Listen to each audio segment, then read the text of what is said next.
is a good beard. Yeah, right. I'm working on it. This is like... It needs some taming. Have you played Red Dead Redemption 2?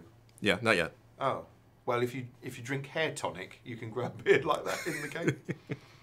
Excellent. So, I mean, it's rare that we get to talk about something, you know, with a bit of time removed from the actual thing coming out and the world reacting to it. Yeah. So, how much have you been focusing on, you know, the way that people have reacted to this, you know, the message boards, and what's interested you most about the reaction to it so far?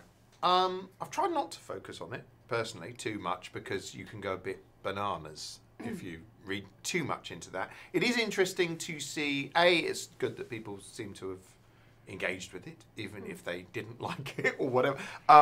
And it's interesting to see how different people bring their own expectations to what something like this should be once they realise it's an interactive thing. Some people are like, well, I just wanted to be able to give him a happy ending, and other people took it as an affront that they had to go, or felt like they had failed in some way, like, oh, I'm rubbish at this. So it's interesting to see those reactions, because it was all very experimental and hopefully quite playful while we were making it. Yeah, I mean, it is a new form of storytelling, but not new for a mainstream platform. Rather than, you know, for a viewer of TV or film who's not played any video games, this is very much a new thing for someone.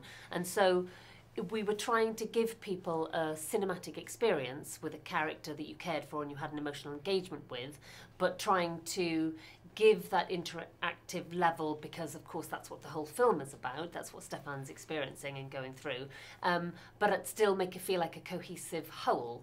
So it's sort of quite a challenge to do all of those things, because it's quite easy to do. I say easy, it would have been easier to do an interactive film where you just have total creative freedom and you have a creative pyramid and you have lots of big dramatic, you know, binary choices that lead you off into diverse, you know, multiple endings, but none of them have any meaning because they're all irrelevant, because they seem so arbitrary.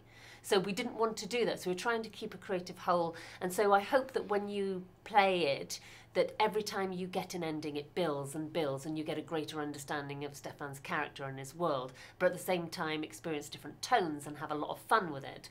So it's sort of quite a beast, I would say. It's probably much more complex.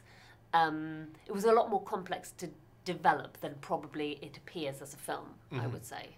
Probably just by stripping it back, by what you've got to contain and how you've got to limit yourself.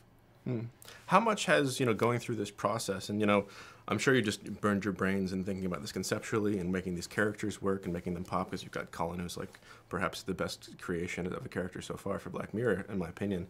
But then you've also, you know, you're dealing with you know, you've got Philip K. Dick posters on the wall. I had the same one when I was at high school, by the way. But I think that, how much has this affected the way that you're approaching season 5 and approaching the future of Black Mirror? How much has this recontextualized the entire show for you? Well, it's interesting because we're still doing like what you might class as regular linear stories. We've got more of those in the pipeline. And while we were doing this, I think there were points where we both looked at each other and screamed, "Never again, never again will we do this." And then annoyingly, as we've come towards the end of the process, I've been like, "Oh, you know what we could do?" So I think it's just a slightly different form of storytelling that we could return to in future. It's interesting because you have to relinquish some of your control as a writer in order to let viewers have the choice, but also you get a bigger playground for ideas while you're creating it, because you don't often writing, you're actually stripping things out, and in this you could sort of add them back in, so to speak, and different approaches. So it's been very interesting. It's been very interesting. We're very fortunate that obviously with Black Mirror, because each one is standalone, we can be this experimental without seriously altering the overall DNA of our show. So it's both, it's informed, but probably hasn't changed our overall approach. Yeah.